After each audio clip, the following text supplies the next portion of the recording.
When a young child in India is deficient in vision, or when an adult cannot do anything because the vision is not adequate, or when the elderly person cannot read the newspaper, and things like that. There are millions of people who are deficient in vision and some are blind. This is what Vision Aid does. The vision of Vision Aid is nothing but vision, vision and vision. Tonight, it's my great honor and privilege to introduce to you our chief guest, our keynote speaker, Dr. Purnanand Sarma. Dr. Purnanand, maybe I have to buy a suit on you. You stole my name. And such a great scientist, an eminent CEO and chairman of his company, a man who has created wonders in the world of specialty pharmaceuticals, various fields, various companies, and now he is chairman and CEO of Terrace Biomedical in Lexington. The focus of their company is on urological problems.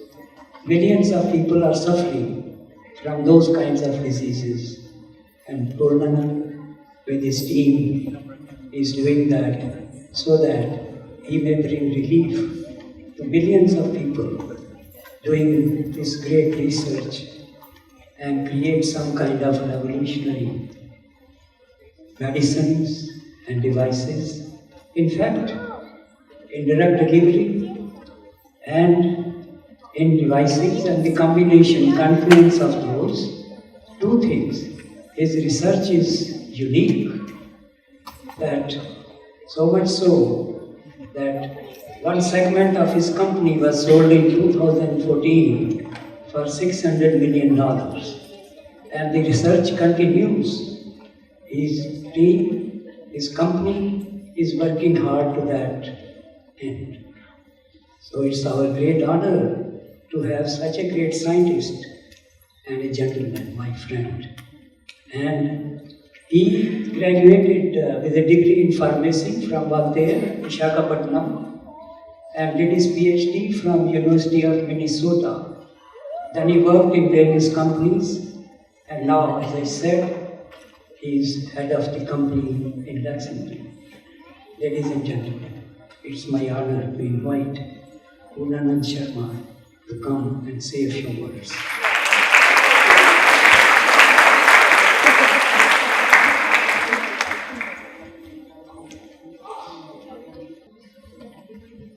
Thank you very much, Purnanand. Revki, Aliji, and rest of the Vision Aid team. It's really an honor for me to be in front of you for a variety of reasons. But I think the toughest part of this is to be between you and this dazzling performance. So, more than any one of you, I actually want to shut up and sit down so I can actually watch this wonderful performance. In all honesty, I think the cause behind Vision Aid and Vision Aid itself does demand our undivided attention for a few minutes, and that's what I promised to do, keep it to a few minutes, but nevertheless, really want to emphasize some particular aspects of this cause that really struck me pretty hard. Over the last several days, I have been researching and reading a lot about what Vision Aid does and has been doing. And what amazed me is how much they accomplished in the last 10 years. In an area that is very multifaceted, it's not just one solution that actually addresses the whole problem. You have a series of issues, you have a series of solutions, they all needed to be integrated in a very, very effective way to actually make it work. several of us are passionate about something. It is very easy to say, I am passionate about something. But passion doesn't necessarily translate into any action. Okay? So the passion has to be combined with perseverance, and passion has to be combined with dedication to make passion into activity. There can be a lot of activity and very little progress. Okay, so oftentimes we confuse between I'm very busy, but nothing is really progressing, and that's where the focus comes in. So I think in Vision 8, I think what I saw right away is a combination of passion, dedication, and focus. Because without that, it is extremely hard to really recognize, as you will see from their website, the range of activities that they have been able to accomplish, which truly was amazing to me. And I'm in a similar field, if not the same, an area where it takes us anywhere from 10 to 12 years to develop a new drug and costs over $1 billion of money. I can completely appreciate the amount of effort that has gone into Vision 8 and their activities. So, for any of those in the audience who are especially high school or college students, I really urge you to take a look at their website. It is a prime example of social service and social entrepreneurship together. Okay, I'll come back to that in a minute as to why that is actually an important part.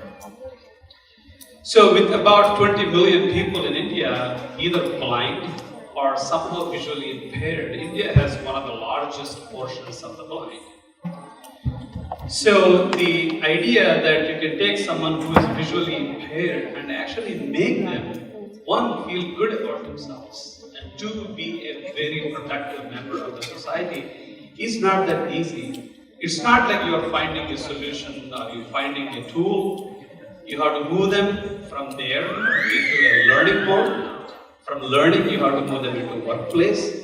From workplace, you have to make them into efficient. So I think the continuum of activities that Vision 8 is doing truly amazed me, because I didn't expect that range of activities to be sewn together so well, and with so many hundreds of teachers already trained on inclusion processes in schools, so many tools and visual aids that they have developed, and the number of students who actually graduated with diplomas tells you it's no wonder they received so many awards, including the most coveted awards that you can read from their website, the Ramakkala Foundation, for example. To me, that was very, very important to see that it is not just the activity that they took on, how effectively they were able to connect the dots, make it really useful for the patients.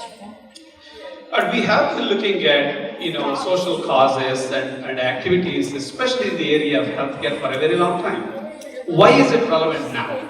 Okay, why should we pay particular attention to global health-related issues today compared to where we were 5 years or 10 years ago? The reason I can tell you, because I'm very close to that area, the area of healthcare delivery and global solutions is undergoing a sea change that we have not seen in the last 50 to 100 years. The reason for that, and I don't have to go into a lot of details, what I can tell you is that the innovation cycle is becoming more and more fragmented on a regional basis, driven primarily by the political and the economic reimbursement system. So what that means is that individual countries will have to come up with individual solutions. That's where I think what Vision 8 is doing really is at the cutting edge of what those solutions need to be that cater to the local people. I think is very, very important. And that's an area where I really felt Vision 8 is really head and shoulders above what I have seen from other entities that are doing. So, what I urge you to do is really do three things. First of all, please join me in giving them a wonderful round of applause for what they're doing across. And more importantly, what they have been able to achieve in the last 10 years. Number two, please visit their website. I really found it to be fascinating and very, very informative, and especially for those who are interested in social cause and social change, it's a really, really good model to follow. The part that I like the best is it is such a simple and scalable model. It doesn't take a whole lot to replicate to put into your thought process. And number three, please support them in any which way you can, and especially for the people of the Indian origin. Coming back to my thought process on why local innovation is going to be the name of the game in the next 10 to 20 years for every part of the world. it is very, very important to think it also. With that, I would like to thank the organizers again. Again, as I promised, I don't want to take too much of your time. And now it's up to Mr. Purnanand and his group to present this dazzling performance, and I'm really looking forward to seeing it myself, and I hope you all enjoy it as well. Thank you once again.